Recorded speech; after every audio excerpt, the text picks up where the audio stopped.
तो अभी हम पढ़ रहे थे एक्सेल हेल्प के बारे में।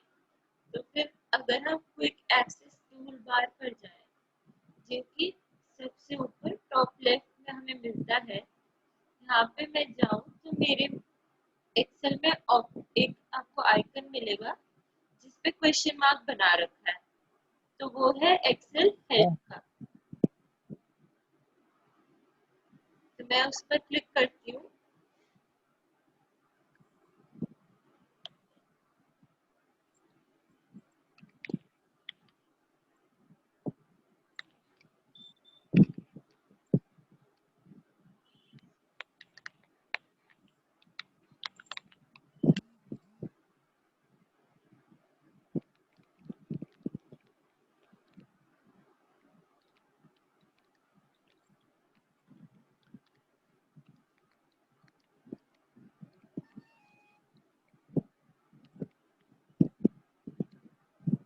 एक सेकंड।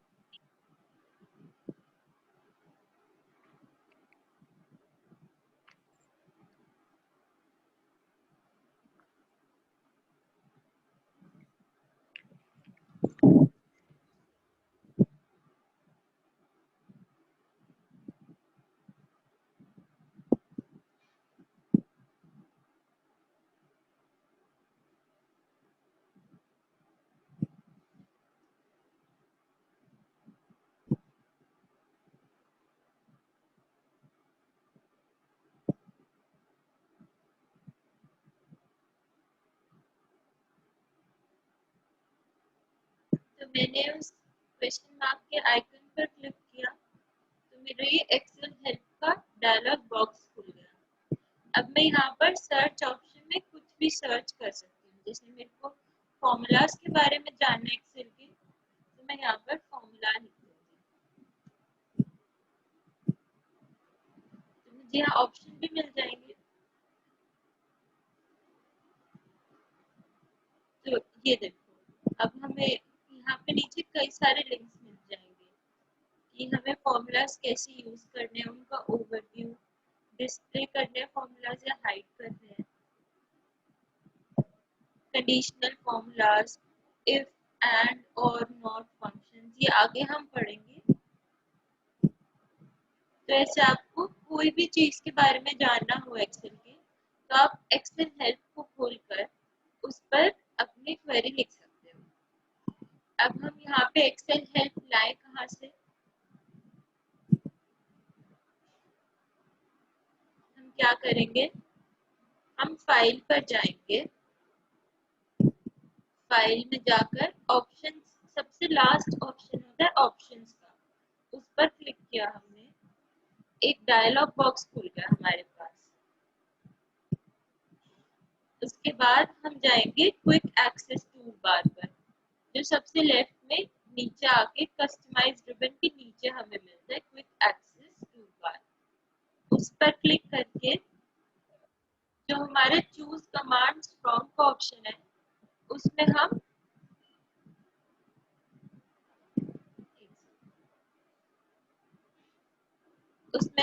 ऑल कमांड्स कर देंगे। थर्ड ऑप्शन होता है ऑल कमांड्स का, तो हम ऑल कमांड्स कर देंगे।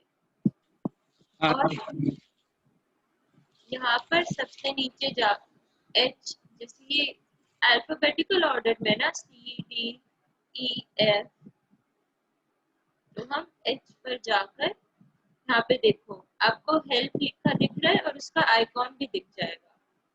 तो मैं हेल्प पर क्लिक करूंगी और ऐड कर दूंगी इसको। तो मेरा ये ऑलरेडी एडेड है, तो जब आप ऐड करके फिर ओके कर दोगे, तो आपका भी यहाँ पर ऐसा ऐसा आइकॉन बन जाएगा। फिर उस पर आप क्लिक करके एक्सेल हेल्प खोल सकते हो। ठीक है, उसके बाद आता है tell me what you want to do का ऑप्शन।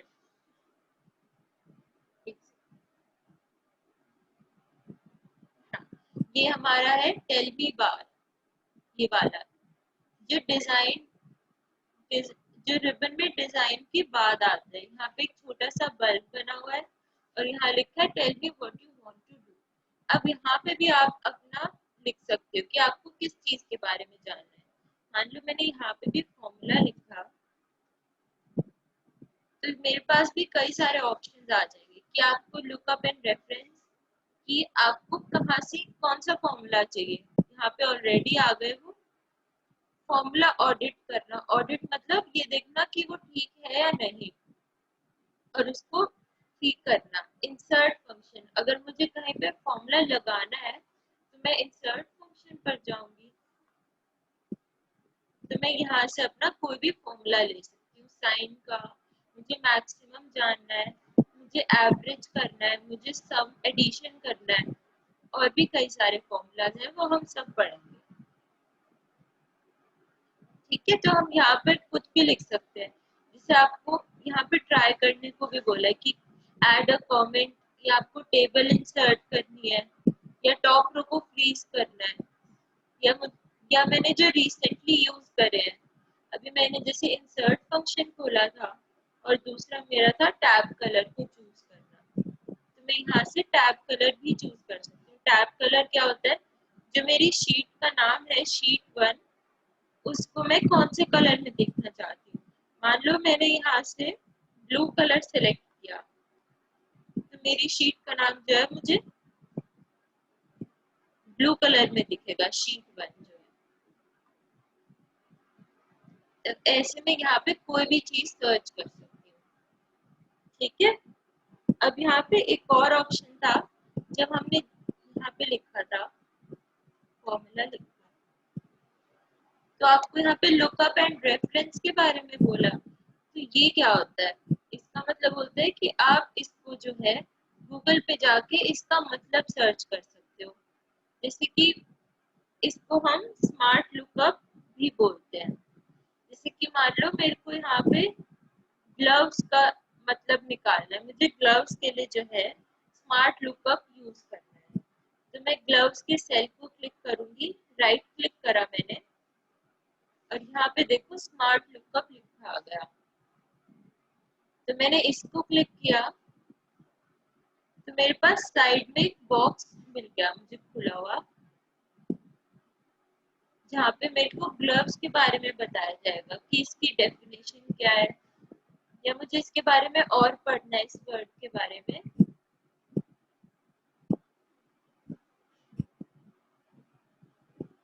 देखो ग्लव के बारे में विकिपीडिया से आ गया कि ग्लव होता क्या है, उसके टाइप्स आ गए, रबर ग्लव, फोटो भी आ गई, सब आ जाएगा। आपको खरीदने हैं तो आप अमेज़न पे जाकर खरीद सकते हो। एक्सप्लोर और डिफाइन में आपको डेफिनेशन, यहाँ पे दो ऑप्शन है, एक्सप्लोर करने का और डिफाइन करने का। तो डिफाइन में जाके आपको इसकी ऑप्शन डेफिनेशन मिल जाएगी कि ग्लव होता क्या है। जैसे डिक्शनरी में डेफिनेशन देते हैं, वैसे ये लोग यहाँ पे भी डेफिनेशन दे देते हैं कोई भी वर्ड की, या आपको कोई भी चीज हाँ के बारे में। ठीक है, ठीक। उसके बाद हम सीखेंगे कि 3D फॉर्मूलाज कैसे बनाते हैं।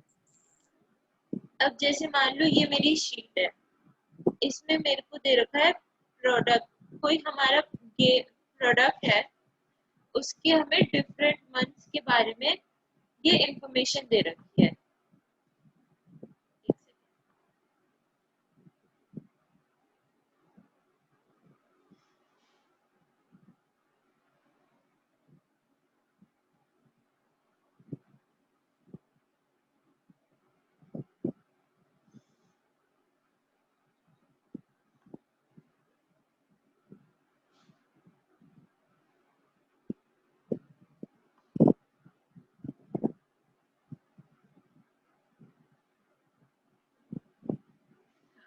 तो फिर हमें ये इंफॉर्मेशन दे रखी है प्रोडक्ट के गेम के बारे में, प्रोडक्ट की हेल्थ के बारे में, कि डिफरेंट डिफरेंट मंथ्स में उस प्रोडक्ट की हमें इंफॉर्मेशन दे रखी है, और ये लास्ट में जो है हमें टोटल दे रखा है सबका।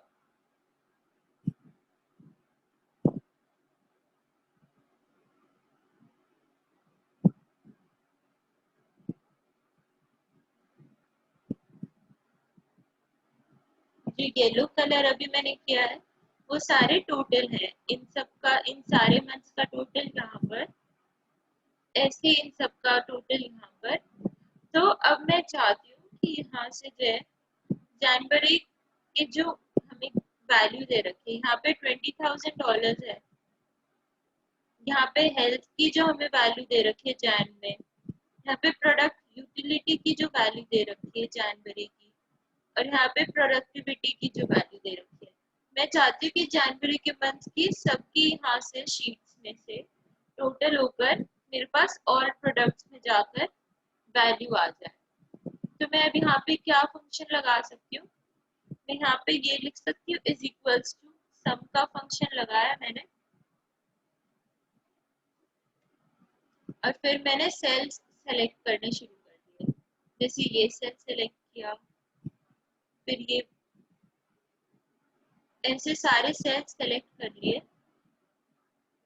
और यहाँ पे मैंने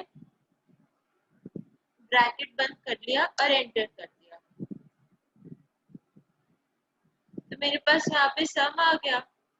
पर अगर ये तो मेरे पास 4 ही शीट्स थी, तो मैंने सबके सेल सिलेक्ट कर लिए। अगर मेरे पास 10-15 शीट्स हो तो मैं सबके सेल्स कैसे सेलेक्ट करूंगी, तो मेरे लिए बहुत मुश्किल काम हो जाएगा। तो हम उसके लिए एक फॉर्मूला बनाते हैं जिसको बोलते हैं 3D फॉर्मूला। ठीक है, तो जैसे मैंने यहाँ पे जनवरी में वो फॉर्मूला लगा रखा है, मैंने क्या किया, मैंने डिलीट कर दिया इसको, मैंने फॉर्मूला बार में जाके अपना फॉर्मूला लिखा is equals to sum, bracket खोला, मैंने देखा कि फर्स्ट शीट का नाम है मेरा प्रोडक्ट गेम, और लास्ट शीट जिनका मैंने सम करना है वो है प्रोडक्टिविटी। तो मुझे इनमें से सबके जनवरी के चाहिए सम, और देखो जनवरी जो है सारों में D7 सेल पे आ रहा है, देखो ये भी D7 सेल पर है ना, ये देखो ये वाला भी,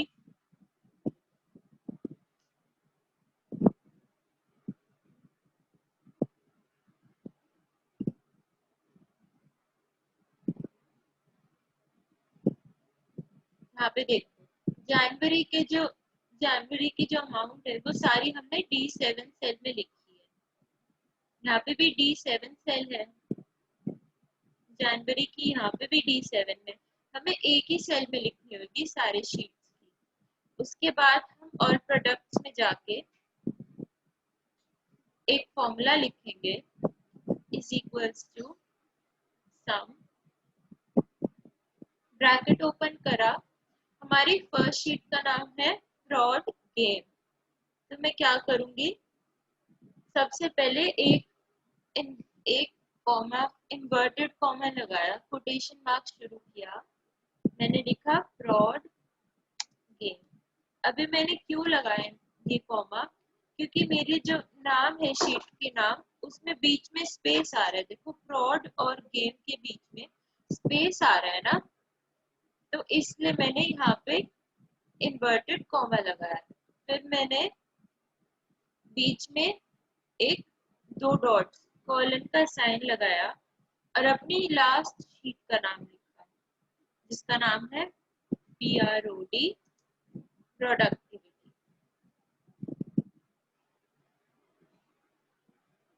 ठीक है, अब मैंने वो कॉमास बंद कर दिए, और मैंने क्या किया, मैंने उसके बाद एक एक्सक्लेमेशन का मार्क लगाया, और फिर मैंने सेल का नंबर लिखा, जिसे मुझे पता है कि सारे सेल्स जो है वो D7 ही है जनवरी के लिए, है ना।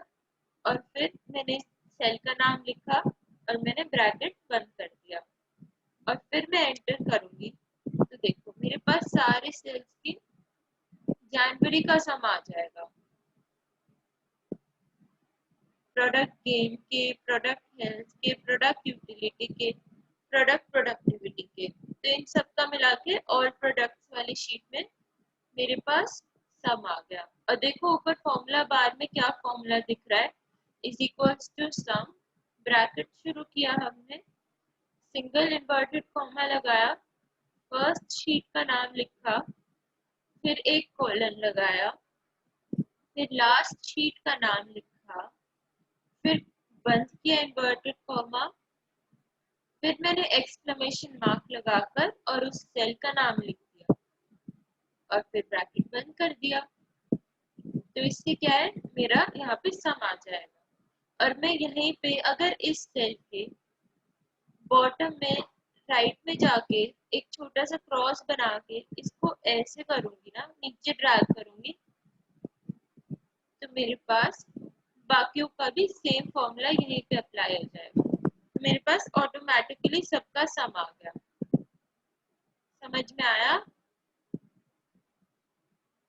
हेलो, हाँ समझ में आ गया या दोबारा समझा? हाँ दोबारा समझाऊं? समझ में आ गया। प्रैक्टिस में तो हो जाएगा। आवाज नहीं आ रही।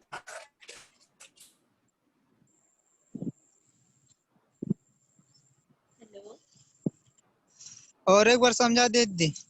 Okay okay. देखो, मैं चाहती हूँ जो मेरी ऑल प्रोडक्ट्स की शीट है ना, उसमें जैसे जनवरी, फरवरी, मार्च, अप्रैल, मई, जून मंथ्स के नाम है और यहाँ पे उनका टोटल चाहिए मुझे। तो टोटल मुझे मेरी प्रोडक्ट गेम की शीट से, प्रोडक्ट हेल्थ की, प्रोडक्ट यूटिलिटी की और प्रोडक्ट प्रोडक्टिविटी की शीट, इन सब में से मैं चाहती हूँ कि जनवरी के जितना अमाउंट है ना, उन सब का टोटल होके मेरी और प्रोडक्ट्स की शीट में आ जाए। ऐसी मैं फेब के लिए चाहती हूँ, ऐसी मैं मार्च के लिए, ऐसी अप्रैल, मई और जून सबके लिए ऐसी चाहती हूँ और नीचे फिर इनका टोटल भी आ जाए। तो मैं क्या करूंगी, इसके लिए मैं एक 3D फॉर्मूला लगाऊंगी। ठीक है, उसको कैसे लगाते हैं, जैसे मान लो मुझे जनवरी का करना है, मैंने क्या किया, मुझे सम करना है तो मैं सम फंक्शन यूज करूंगी। तो मैंने इज इक्वल्स टू सम लिखा, फिर ब्रैकेट शुरू किया।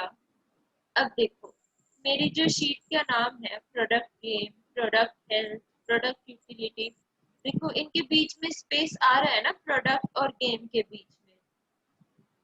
तो मैं उस स्पेस के लिए एक सिंगल इन्वर्टेड कॉमा लगाऊंगी सबसे पहले। तो वो लगाया और फिर मैंने क्या किया, फर्स्ट शीट का नाम लिखा जहां से हमें शुरू करना है। तो हमें शुरू कहाँ से करना था, प्रोडक्ट गेम से शुरू करना था, तो हमने जी उसका नाम लिखा। फिर हमने कॉलन लगाया जो 2 डॉट्स का सिंबल होता है। उसके बाद मैंने अपनी लास्ट शीट जहां तक हमें सम करना है उसका नाम लिखा, प्रोडक्ट प्रोडक्टिविटी। फिर मैंने वो इन्वर्टेड कॉमा शुरू किया था, वो बंद कर दिया। उसके बाद मुझे एक एक्सक्लेमेशन मार्क लगाना पड़ेगा ताकि ये बताए कि ये शीट का नाम है और उनमें शीट में से कौन से सेल की सम चाहिए मेरे को, D7 सेल का सम चाहिए। तो मैंने उसके बाद D7 सेल लिख दिया और फिर मैंने ब्रैकेट बंद कर दिया। ठीक है, और अब देखो इसका टोटल आ जाएगा। ऐसे अगर हम इसका देखें, फेब का देखें, उसमें भी देखो इज इक्वल्स टू सम किया, ब्रैकेट ओपन करा, इन्वर्टेड कॉमा लगा के फर्स्ट शीट का नाम लिखा, फिर कॉलन लगा के लास्ट शीट का नाम लिखा, फिर इन्वर्टेड कॉमा बंद किया, फिर एक्सक्लेमेशन मार्क लगाया ये बताने के लिए कि ये दोनों शीट्स के नाम है, और फिर मैंने अपने सेल का नंबर लिख दिया कि सेल का नेम इस बार मेरा D8 है, मुझे D8 के सम चाहिए। ठीक है, ऐसे ही मार्च में D9 आएगा, ऐसे